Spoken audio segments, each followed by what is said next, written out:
This week, Infosys founder NR Narayana Murthy's suggestion that our youth should work 70 hours a week has caused a flutter.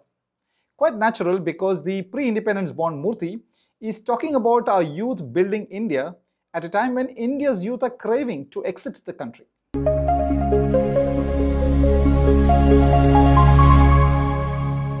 First up, this video is not about running down NR Narayana Murthy, an entrepreneur whom India admires, a gentleman, and more importantly, someone who has helped provide tens of thousands of well-paying tech jobs over more than 4 decades. I've had only 1 day's experience working with Murthy.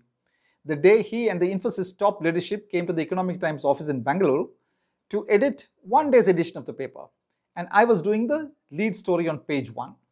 I must say that the day was enjoyable and memorable. This video is about what he said this week.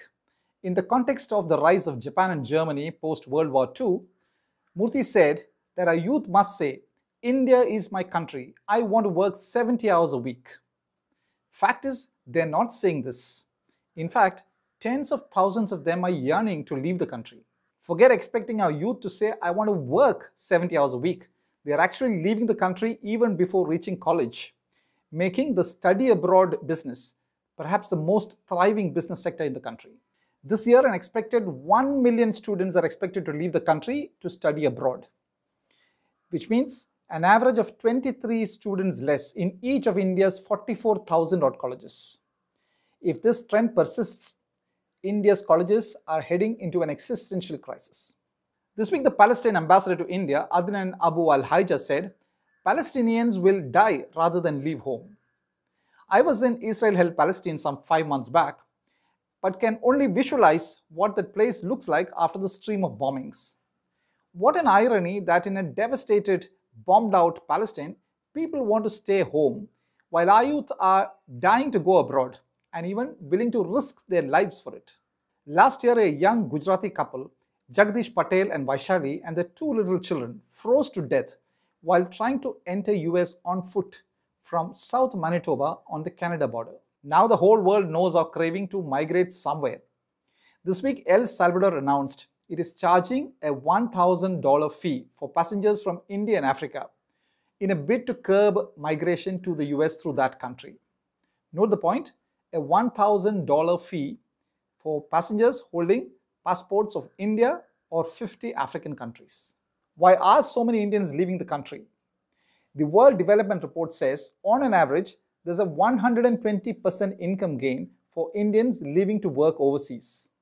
Low-skilled Indians migrating to the US stand to gain 500% extra income, and low-skilled Indians going to the UAE stand to gain 300% additional income. So that was one half of Narayana Murthy's statement of his wish that India's youth would say, "This is my country." Now the other half, that India's youth would say, "I want to work 70 hours. 70 hours a week is 14 hours into 5 days. Add another 2 hours for commute to and from the office, and that's 16 hours of work a day. What is left of a day for that person to live? And I'm not even considering places like Bangalore, where it could take well more than 2 hours for the commute every day. Surely a 70-hour work week doesn't go well with a new generation of workers, living in an age very different from the time Infosys was founded 42 years ago in 1981. As business coach Rajiv Talreja says, during the Industrial Revolution, people worked for survival. At that time, they would put up even with abusive bosses because survival was at stake. In the information age that followed, people worked for standard of living because survival was taken care of. And post-2008, in the digital social media age, people work for quality of living because survival and standard of living are already taken care of. Today's youth therefore look at the quality of the work, the job environment, the role, the potential to grow and learn, to acquire new skills, parental benefits and such.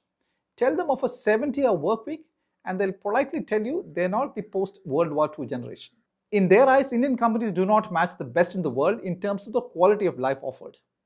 Take a look at the best 15 tech companies in the world, drawn from the Forbes list of the best companies to work for, and their weekly work hours. News 18 has brought out this interesting statistic about the best 15 tech companies in the world to work for and their weekly work hours.